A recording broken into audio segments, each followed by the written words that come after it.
чуть-чуть было не проиграл. То есть как-то не настроился, да, вышел? Нет, почему настраивалась, так и настраивался. На все сладкие настраивалась.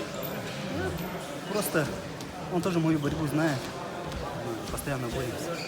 В одном зале. Тяжело бывает бороться. Ну ничего. Много ли ребят, которых вот готовы прийти, как бы, ну, в том числе на смену, да, вот, чтобы стать чемпионами России среди наших бурятских борцов? Не скажу, что их много, но есть ребята. Работать надо, много работать. А в принципе, я думаю, таланты есть.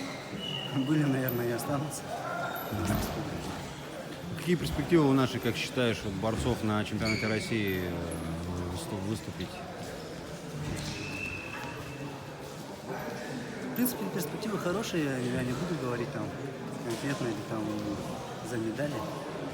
Но есть перспективы, есть настроенные ребята, которые будут бороться. Кто конкретно способен завоевать медаль на чемпионате России? Хороший вопрос. Ну, у нас есть Даша Шаростепанов, Женя Жирбаев, есть Балдан Сыжипов, Алексей Боровицкий, Алексей Сабидаев. Там, в принципе, ребята все хорошие. Алдар Баджимимаев, немного. Там Жаргал Дамдинов, Тамир Гармаев. Все неплохие ребята. Где-то немного, чуть-чуть кому-то что-то не хватает. Просто где-то что-то доработать. Только остается готовиться сейчас. Ну да, остается готовиться. Ясно. Ладно, спасибо.